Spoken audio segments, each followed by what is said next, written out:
5, 4, 3, 2, 1, 0.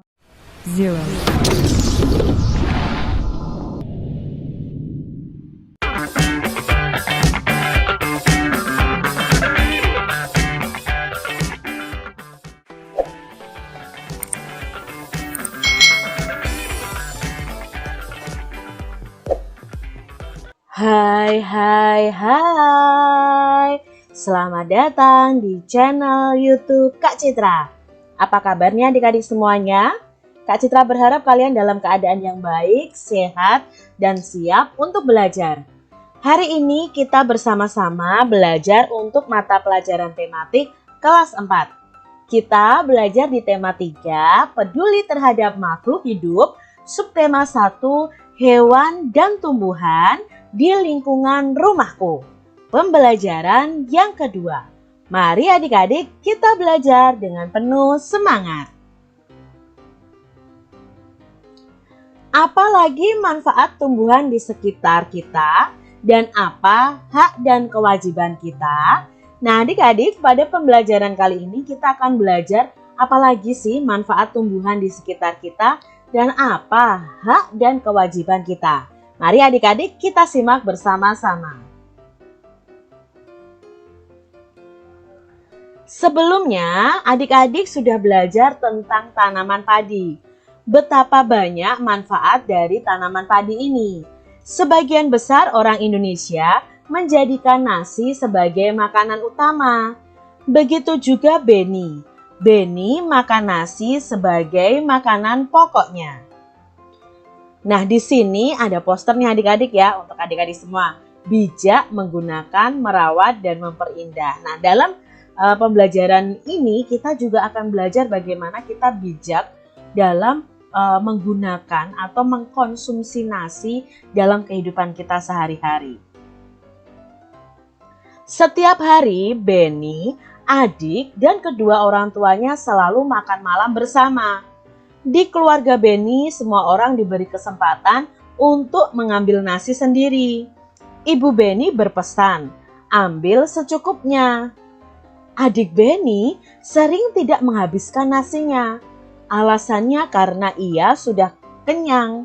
Seringkali ibu mengingatkannya. Namun adik Beni belum juga mau menghabiskannya. Berbeda dengan adiknya, Beni selalu menghabiskan makanannya. Dia selalu mengambil secukupnya. Nah, ini tadi adalah cerita tentang keluarga Beni dalam mengkonsumsi nasi sebagai makanan pokok mereka. Ada perbedaan antara sikap Beni dan adik Beni. Sikap Beni yang selalu menghabiskan makanannya dan mengambil nasi secukupnya. Sedangkan adiknya itu berbeda. Dia tidak pernah menghabiskan nasinya yang alasannya sudah kenyang. Apa yang dilakukan adik Beni terhadap makanannya? Coba jelaskan alasanmu adik-adik. Nah, adik Beni ini makanan yang diambil itu tidak selalu habis. Ya, tidak dihabiskan makanannya. Lalu, apa yang dilakukan Beni terhadap makanannya? Nah, apa yang dilakukan Beni terhadap makanannya adik-adik? Dia selalu menghabiskan makanannya karena mengambil nasinya secukupnya saat makan. Manakah yang menurutmu telah bersikap bijak terhadap makanan? Beni atau adiknya adik-adik? Lalu jelaskan alasanmu. Ya, yang bersikap bijak terhadap makanan itu adalah Beni dibandingkan adiknya. Beni tidak menyia-nyiakan makanannya, selalu mengambil secukupnya ketika makan.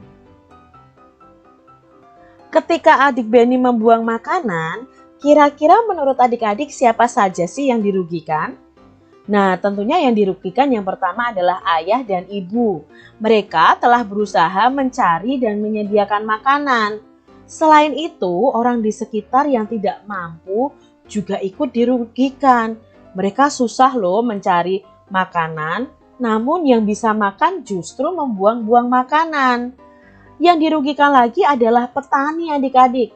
Mereka sudah susah payah menanam padi dan merubahnya menjadi beras. Namun si adiknya Benny tadi bukannya dimakan, malah dibuang karena tidak habis. Ketika adik Benny makan malam, apakah dia sudah mendapatkan haknya?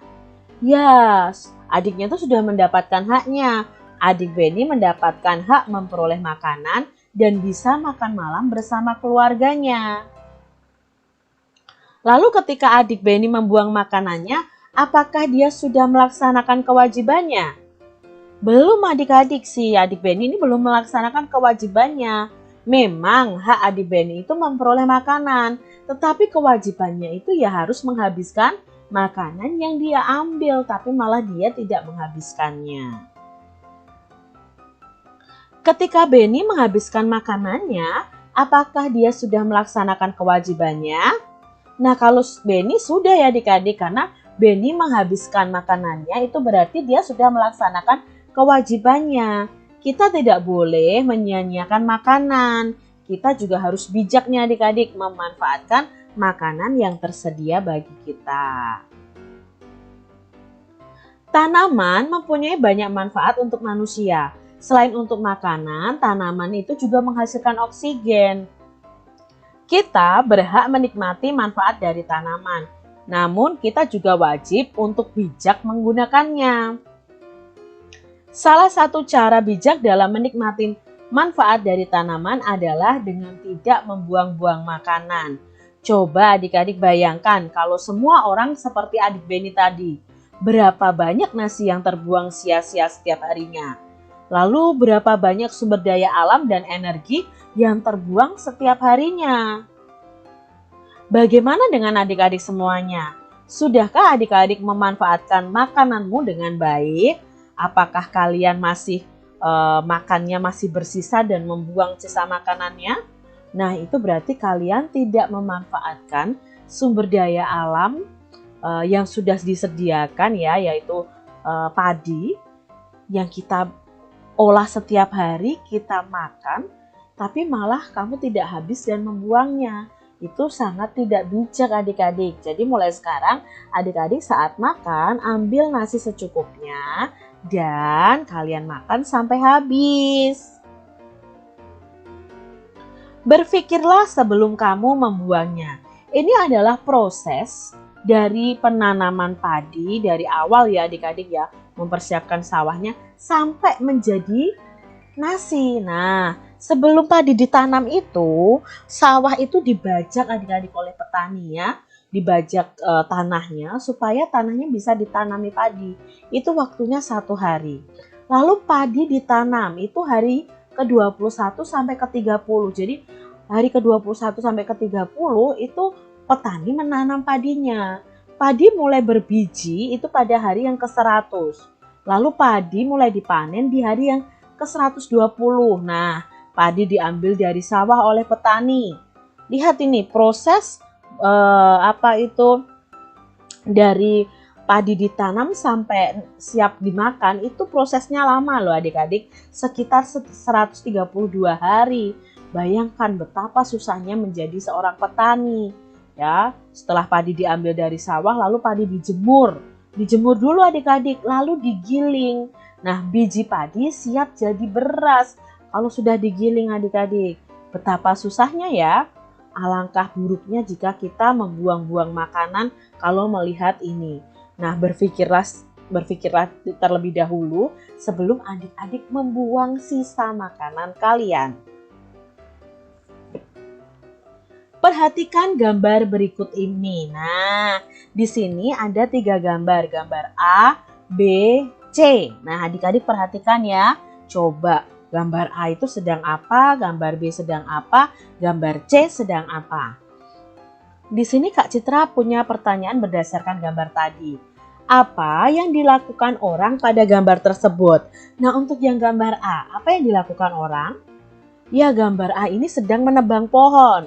Lalu gambar B sedang menanam pohon. Gambar C sedang mencabut tanaman yang masih kecil adik-adik.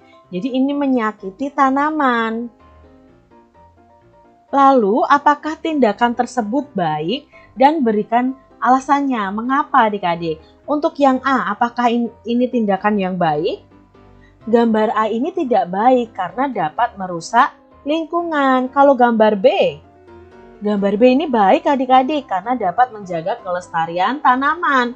Kalau gambar C adik-adik, gambar C tidak baik karena dapat merusak tanaman.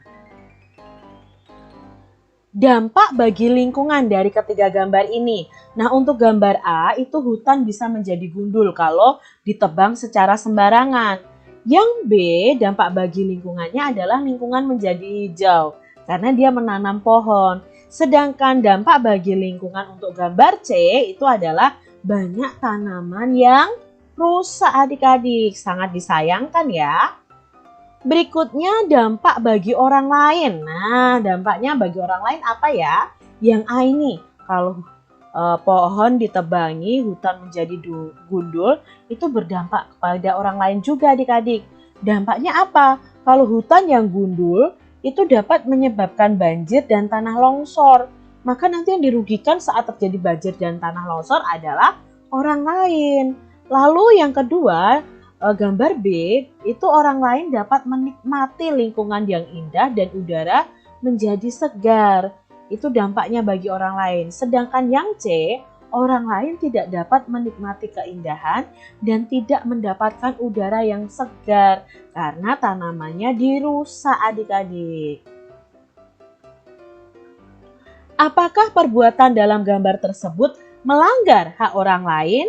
Mengapa? Nah, yang A itu apakah melanggar? Iya, dengan menebang hutan ya, berarti melanggar hak orang lain untuk mendapatkan lingkungan yang sehat, mendapatkan udara yang bersih, itu melanggar hak orang lain. Untuk yang B, apakah ini melanggar? Tidak adik-adik, menanam tanaman itu justru membantu orang lain. Sedangkan yang C ini yang melanggar juga. Dengan merusak tanaman berarti kita melanggar hak orang lain untuk menikmati keindahan tanaman, menikmati udara yang segar. Jadi dari gambar ini kita tahu mana yang melanggar hak orang lain dan yang tidak. Nah, untuk berikutnya, apakah orang tersebut sudah melaksanakan kewajibannya dan mengapa? Untuk gambar A belum adik-adik. Seharusnya mereka memanfaatkan hutan dengan bijak. Sedangkan gambar B itu sudah melaksanakan kewajibannya karena dia menanam berarti menjaga kelestarian alam. Sedangkan gambar C juga belum adik-adik, belum melaksanakan kewajibannya karena merusak tanaman itu tindakan yang tidak baik. Apakah yang sebaiknya dilakukan? Nah, apa yang harus kita lakukan? Yang gambar A, kalau menebang hutan sembarangan ya harus dihukum adik-adik. Dan kalian jangan tiru ya menebang hutan sembarangan ini ya.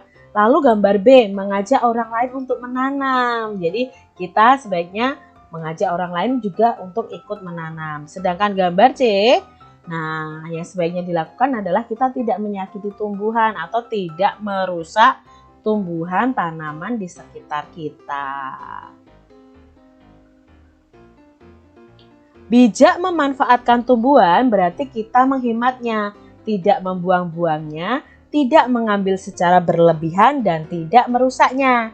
Ketika kita tidak memanfaatkan tumbuhan dengan baik, berarti kita sudah mengambil hak orang lain untuk menikmati lingkungan yang nyaman. Saatnya adik-adik untuk berkreasi membuat kolase dari bentuk tumbuhan yang ada di sekitar adik-adik. Apa itu kolase? Nah, di sini Kak Citra jelaskan. Kolase itu adalah karya seni tempel yang pada permukaan gambar. Nah, ini adalah contoh kolase adik-adik ya. Kolasenya berbentuk kupu-kupu. Nah, kita akan membuat kolase ini dari bahan daun-daunan. Bahan yang perlu kita siapkan itu ada daun, batang tumbuhan, lem. Lalu alat yang kita butuhkan adalah gunting. Langkah-langkahnya, siapkan bahan ya. Buatlah sketsa gambar yang kamu sukai. Atau kamu bisa meminta sketsa gambar kupu-kupu kepada gurumu atau kepada orang tuamu. Lalu setelah itu, aturlah daun atau batang tumbuhan tadi. menutupi sketsa gambarmu. Langkah selanjutnya adalah perhatikan perpaduan warna dan bentuknya. Tempelkan daun atau batang tumbuhan kering pada kertas gambarmu dengan menggunakan lem, jadi tempel dengan rapi. Indahkan karya seni dari tumbuhan kering buatanmu. Nah, ini tadi adalah contoh kolase dari daun kering dan ranting yang kering adik-adik. Bisa ya kalian praktekkan di rumah kalian masing-masing. Nah, demikian tadi adik-adik pembelajaran kita di mata pelajaran tematik kelas 4, tema 3, peduli terhadap makhluk hidup, subtema 1, hewan dan tumbuhan di lingkungan rumahku, pembelajaran yang kedua. Semoga video ini bermanfaat ya untuk adik-adik belajar di rumah. Terima kasih sudah menyaksikan video dari Kak Citra dan sampai jumpa lagi di video pembelajaran Kak Citra selanjutnya. Tuhan memberkati. Jangan lupa tekan tombol subscribe, lalu tekan loncengnya, tekan juga tombol like, lalu share ke media sosial kalian. Jangan lupa untuk ikuti media sosial Kak Citra. Terima kasih.